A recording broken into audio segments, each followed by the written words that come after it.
სულ ცოტა ხნის წინ ჩამოვედი შვეიცარიაში და ამ ვიდეოში სწორედ შვეიცარიის ულამაზეს სოფლებში უნდა გამოგზაუროთ.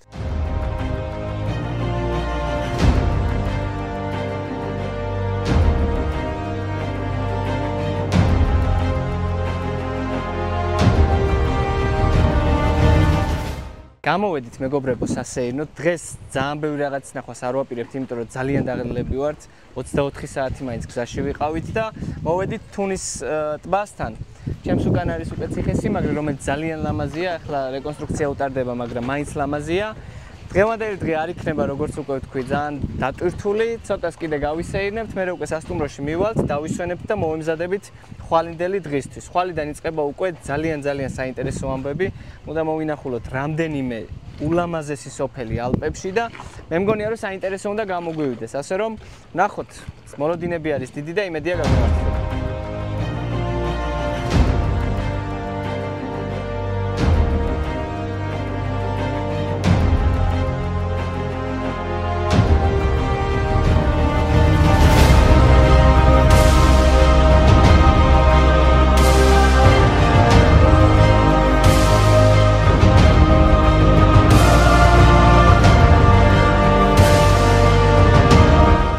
პირდაპირ წამოვედით პანორამა ხიდზე. ეს არის ადგილი, საიდანაც პანორამული ხედები იშლება თვითონ ზიგრიზულზე და ტბაზე და ულამაზესი ადგილია.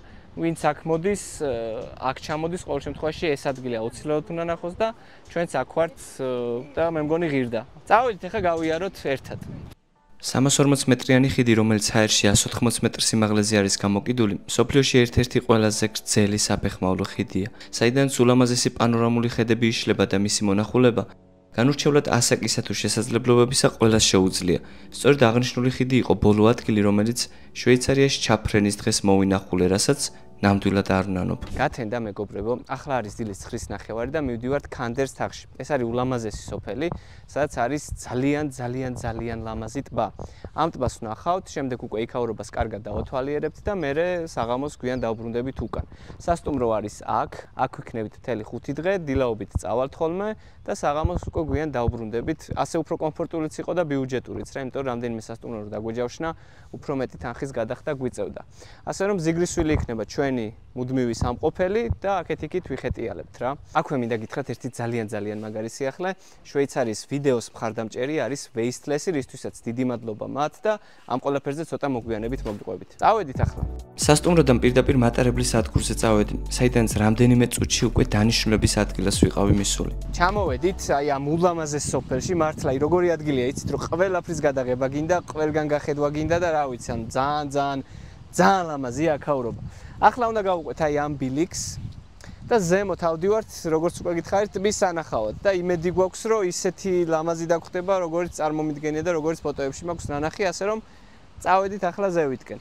დაახლოებით როგორც რუკაზე ჩანს, საათი და 10 წუთი უნდა დაგვჭირდეს რა და ნახოთ ჩვენზეცაა როგორ ტემპში ვივლით. ტბა, რომლის სანახავადაც დაახლოებით საათი და 20 წუთი დამჭირდა, მდებარეობს ალპებში და მისი მონახულება როგორც საბაგიროთი, ისე მცირე ლაშქრობით არის შესაძლებელი. ნახევარი გზა გამოვიარეთ, ავდივართ ისევ ზემოთ. რავი, რთული ბილიკია თქო, რა ვთქვა არა რა, სასეირნო ბილიკია, ვინც ლაშქრობაში ან თაში ხშირად დადიხართ, მათთვის საერთოდ არაფერი არ არის. ვინც არასდროს დადიხართ, ცოტა ის შეიძლება იყოს გამოწვევა ის სუნთქვის ამბავში და ფეხები არ ვიცი რამდენად დაგეგლებათ, მაგრამ რავი, მარტივი ბილიკია, ძალიან ოდნავ წევთ სიმაღლეს და ჩემთვის პირადად ძალიან მარტივია. დაახლოებით 20 წუთში ავალთ. ამოვედით მეგობრებო, როგორც ხედავთ, ულამაზესი ადგილია და ვინც აქ მოხვდებით, რავი, აუცილებლად ამოდით, იმიტომ რომ ჯერ ერთი რო ხო ძალიან ლამაზია. მეორე მხრივ მარტივი ამოსასვლელია და არ მოითხოვს რაღაც დიდ ფიზიკურ მონაცემებს და რავი, სიმშვიდეა, სიწყნარია, აგეთ სურვა თუ გინდა, ჩვეულებრივად გაცურავ, გაგრილდები და მერე უკვე ჩაბრუნდები უკან. როგორც ფეხით შეგიძლია ამოსვლა, ისე საბაგირო მუშაობს და მოკლედ საბაგიროთით შეგიძლია რომ ამოხვიდე და დრო მოიგო, მაგალითად დროში თუ ხარ შეზღუდული. ავაფრინოთ ახლა დრონი და უფრო კარგად დავათვალიერებთ ეს ტბა.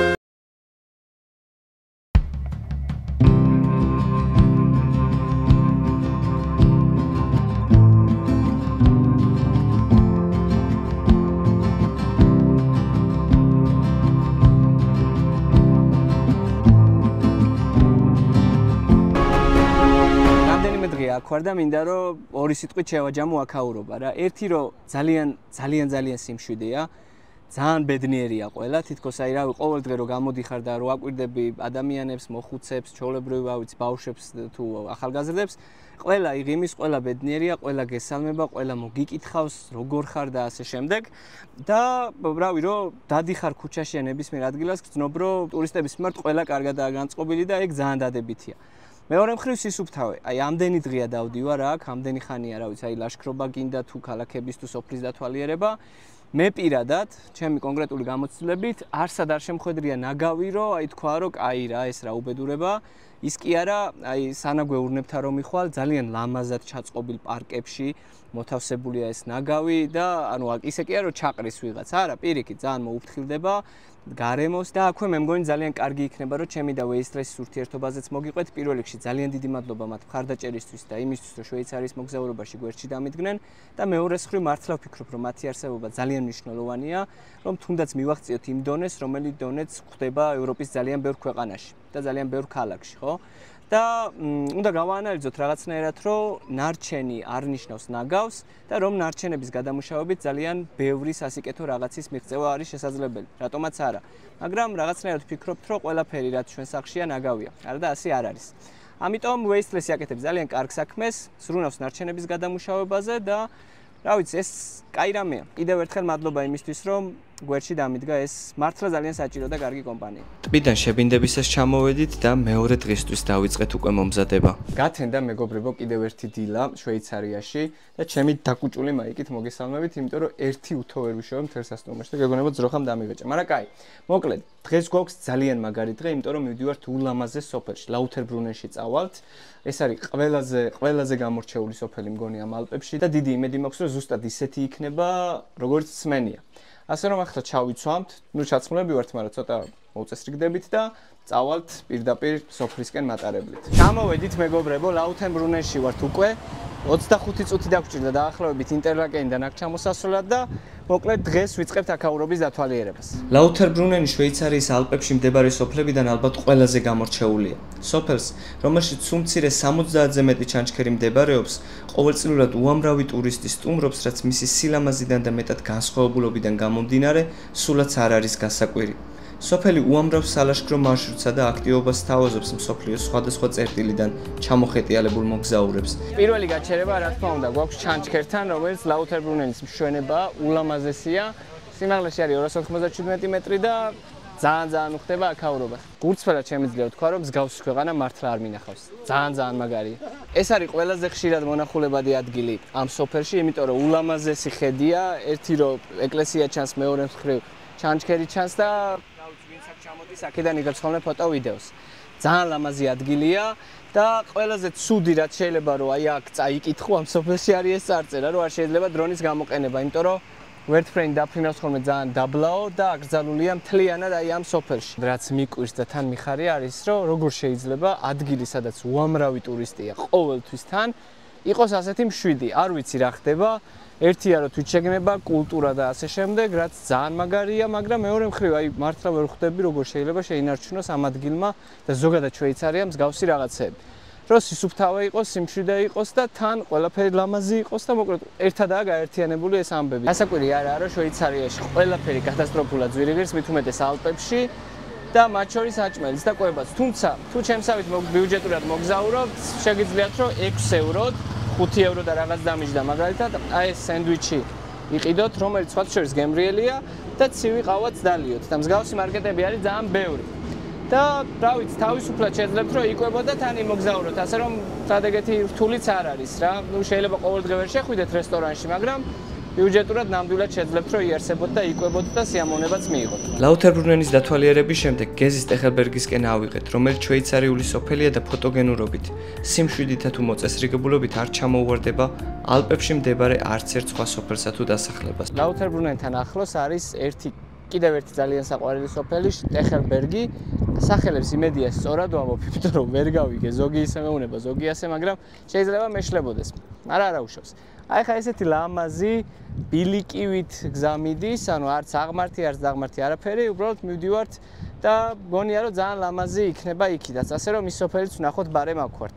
აი საქართველოში რამხელა პოტენციალი გვაქვს, თუნდაც ტურიზმის უფრო მეტად განვითარების და ასე შემდეგ, მაგრამ ძალიან საწყენია რომ აი ასე არ ვართ როგორც ახლა შვეიცარია რა, აი რო არ უფრთხილდებით არც ბუნებას, არც არ ვიცი, არც ადამიანები ერთმანეთს და ასე შემდეგ. და მაგის გამოა რომ ბედნიერები ძალიან იშვიათად ვართ ხოლმე და აქ კიდე რო დადიხარ თითქოს ყველა ბედნიერია, ყველას ყველაფერი უხარია, სიმშვიდეა, სისუფთავეა და რავი, როდესაც ვისწავლით ჩვენც რომ თუნდაც ნაგავი არ უნდა დავყაროთ, აი ამდენი ხანია რა ვიცი, ერთი ცალი მართლა ის არ მინახავს, რა ქვია, სიგარეტის ნამწვი. აი ამ ყველაფერს რო ვისწავლით და საკუთარ თავსაც განვავითარებთ, უფრო მეტად ლამაზი ქვეყანა გვექნება, უფრო მეტი ტურისტი ჩამოვა და უფრო ბედნიერებიც და უფრო მდიდრებიც ვიქნებით და რა ვიცი, ნახოთ, იმედია მაგდონემდე მივალთ. მოვედით სოფლამდე, ულამაზესია, როგორც ყოველთვის მე მგონი არ არის აქ არც ერთი სოფელი, რომელიც ლამაზიან საყვარელი არ იქნება.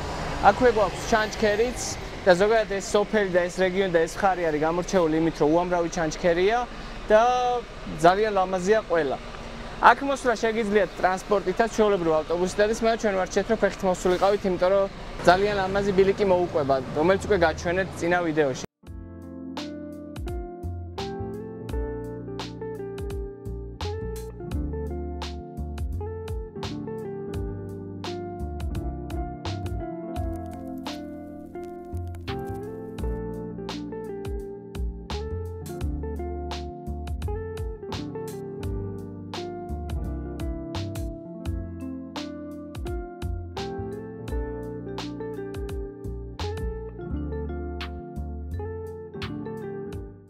დილამშვიდობისა მეგობრებო, ამჟამად უკვე დღეს ინტერლაკენიდან ვიწყებთ, დღევანდელი დღე უნდა დავუთმოთ სწორედ აი ამ ულამაზეს ადგილს და პირველი რასაც გავაკეთებთ არის ზემოთ ასვლა. იქიდან ჩანს აბსოლუტურად ყველაფერი, ძალიან ლამაზი პანორამული ხედები იშლება როგორც თუნზე, ასევე მეორე ტბაზე, ასევე ალპებზე და ძალიან ლამაზი იქნება, დიდი იმედი გვაქვს. ასე რომ წავედით. მივუყვებით ზემოთ აი ამ ულამაზეს გზას. ბილიკი ადის, რა ვიცი, ზოგისთვის რთულია, ზოგისთვის მარტივი, მაგრამ მივუყვებით. აი იქ ასვლა, სადაც ახლა ჩვენ მივდივართ, არა მხოლოდ ფეხით, არამედ საბაგიროთიც შეგიძლიათ, თუმცა ორი გზა ჯდება დაახლოებით 40 ევრომდე და შეგიძლიათ იმით ახვიდეთ და არ მოგიწევთ 2 საათნახევრიანი, აი ეს 2 საათნახევრიანი აი ამ გზის გავლა. ჩვენ ეს გადავწყვიტეთ, იმიტომ რომ ძალიან გვიყვარს ლაშქრობა და ფულიც მეტი რა გვაქვს, მაგრამ მაინც ასე რომ ხო თქვენზეა რა მოკლედ ახლა ჩვენ ავალთ და დავტკბებით იქაურობით და საერთოდ არ დავიღლებით აბა წავედით ამოვედი მეგობრებო როგორც იქნა დაახლოებით 2 საათი და 40 წუთი მოვუდი ფეხით ამოსვლას თუმცა საბაგიროთი თუ ამოხვალთ რა თქმა უნდა ძალიან მალე შეძლებთ ამის გაკეთებას თანხა საბაგიროსი არ მახსოვს წეგან თქვი თუ არა მაგრამ 22 ევრო ღირს ერთი გზა და ნუ ჯამში 44 ევრო გამოგივათ იმისთვის რომ აქ ასე ვთქვათ ამოხვიდეთ და დატკბეთ აი ამ ხედებით ძალიან ლამაზი ადგილია აი აქ არის ორი ტბა რომელიც ერთმანეთს უყურებს აქეთ არის უკვე ალპები და რავი ძალიან მაგარი ადგილია უბრალოდ ერთადერთი ცუდი რაც არის ძალიან ბევრი ხალხია ნახეთ აქედან მოყვება რიგი რომ აი იქ თავარ ადგილას ფოტო გადაიღონ და ну ლოგიკურია რა ტურისტულ ადგილებში ასე არის ხოლმე და ღირდა ნამდვილად და რა ვიცი ვეცდებით ახლა აქაურობა ცოტა კარგად დავათვალიეროთ და თუ შევძელით ფოტოსაც გადავიღებ რა თქმა უნდა დავსხედით ერთ-ერთ რესტორანში დამსახურებულია მე მგონი და შევუკვეთეთ სოსისი და ლუდი ეს ყველაფერი დაგვიჯდა 15 ევრო არ ვიცი რამდენად კაი ფასია მაგრამ მე მგონი მაინც ძვირია ცოტა გავსინჯოთ აბა როგორია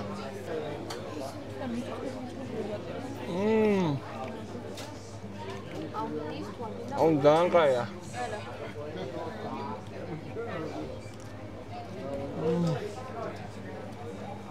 Kalashkrobis mere რო ამასჭა. აუ ძალიან ბედნიერება.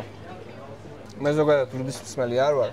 არ მიყვარს რა, მაგრამ ეხლა რაღაცნაირად ცივი მომინდა და თან სოსისთან და გავსინჯოთ ეხლა ეს ლუდიც როგორ იქნება. ლუდია რა.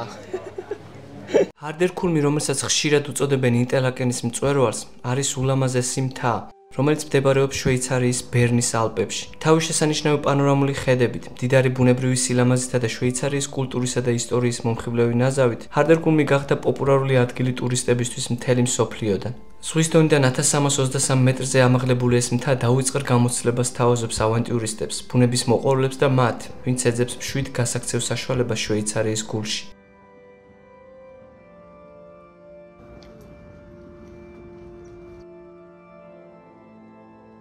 ჩამოსვლით უკვე საბაგირო ავირჩიეთ, ჩავსხედით ახლა და როგორც ხედავთ, აი ასე დაბლა ჩადის ინტერლაკენის ცენტრში, საიდანაც დავიწყეთ ჩვენ ლაშქრობა.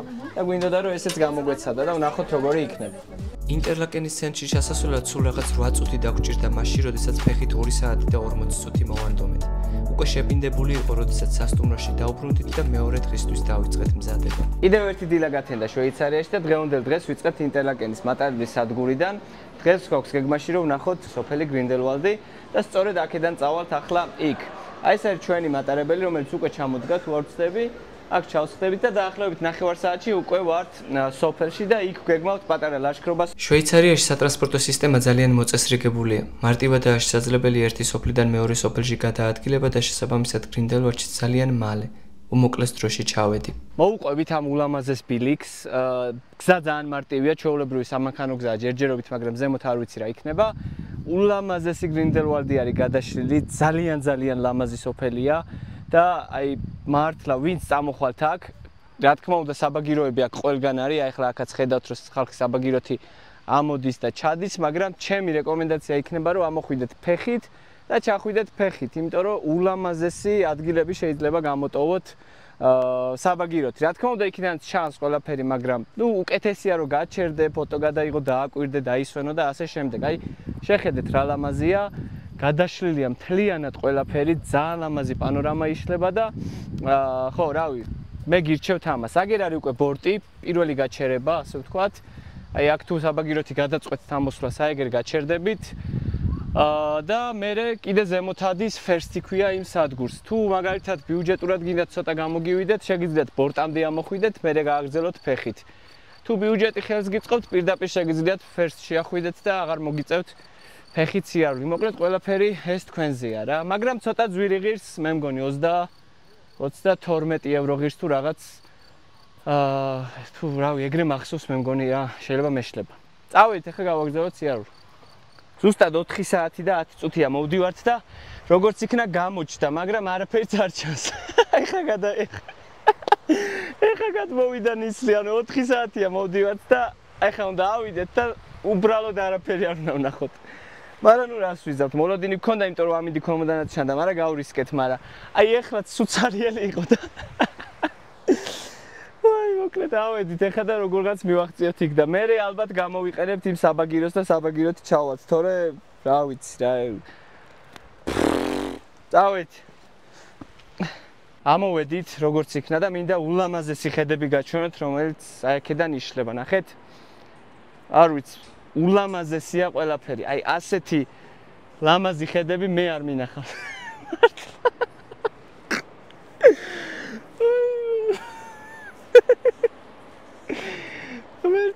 გრინდელვალდი ჩემი შვეიცარიაში ყოფნის ბოლო დღე იყო. მას შემდეგ რაც საბაგიროთი დავბრუნდი უკან, სასტუმროში გავემართე და საქართველოში გამოსამგზავრებლად დავიწყე გამზადება. მეგობრებო, დასრულდა ჩვენი მოგზაურობა შვეიცარიაში. ახლა უკვე ვარ აეროპორტში და მივფრინავ ქუთაისში. ძალიან დიდი მადლობა ყველას, ვინც ბოლომდე უყურა ამ ვიდეოს. დიდი მადლობა ასევე Wasteless, რომ გახდა ამ ვიდეოს მხარდამჭერი და თხოვნა რომ გამოიწეროთ არხი იმისთვის, რომ უფრო და უფრო მეტი საინტერესო ვიდეო შემოგთავაზოთ მეც და შესაბამისად мотивაციაც რასაკვირველია შევინარჩუნო და ავიმაღლო. ძალიან დიდი მადლობა და დროებით.